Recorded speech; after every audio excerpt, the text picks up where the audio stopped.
Kedatangan OKP Cipayung Plus Ambon di ruang rapat paripurna kantor DPRD Provinsi Maluku diterima dengan baik oleh Ketua Komisi 3 DPRD Maluku Richard Rahagbau, Wakil Ketua Komisi 3 DPRD Maluku Sauda Tetol, dan anggota Komisi 2 DPRD Maluku Turaya Samal.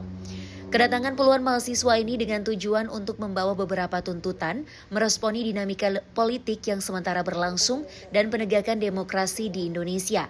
Setiap perwakilan mahasiswa diberikan kesempatan untuk mengemukakan pendapatnya dan direspon langsung oleh Ketua dan anggota Komisi 3 DPRD Provinsi Maluku.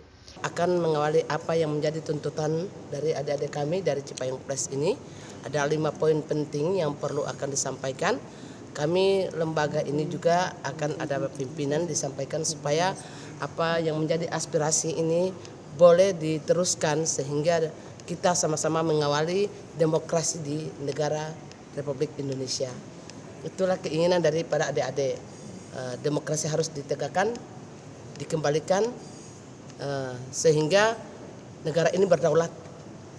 Sikap dari teman pimpinan dan juga teman ketua organisasi Cipayung Plus itu juga kita akan sikapi dan kita akan sama-sama melakukan proses pengawalan teman untuk kemudian apa yang menjadi harapan keinginan masyarakat untuk keputusan harus dijalankan itu harus dijalankan, termasuk juga kita akan melakukan juga proses pengawalan terhadap proses pendaftaran yang dikelola oleh kepala daerah dalam ini wakil gubernur maupun calon gubernur dan calon gubernur, calon bupati dan wakil bupati dan juga calon wali kota dan wakil kota yang akan mendaftarkan diri pada tanggal 27 sampai dengan 29 Agustus tahun 2024. Jadi mungkin Setelah kurang lebih 2 jam prosesi dengar pendapat berlangsung antara OKP Cipayung Plus Ambon dan Ketua beserta anggota Komisi 3 DPRD Maluku, berhasil dirumuskan 5 tuntutan yang diajukan kepada DPRD Provinsi Maluku untuk nantinya disuarakan ke Forum DPR RI.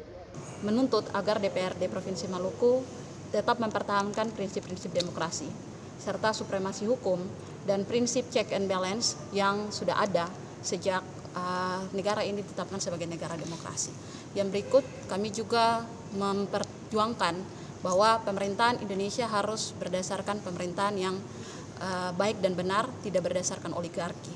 Yang berikut, kami menuntut juga agar DPRD Provinsi Maluku bisa menjalankan tugas pengawasannya dengan baik dalam hal ini berkaitan dengan proses pilkada yang akan berjalan.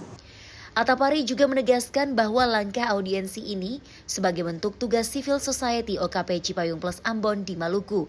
Dirinya menegaskan pihaknya akan terus melakukan pengawasan hingga prosesi tahapan Pilkada 2024 selesai.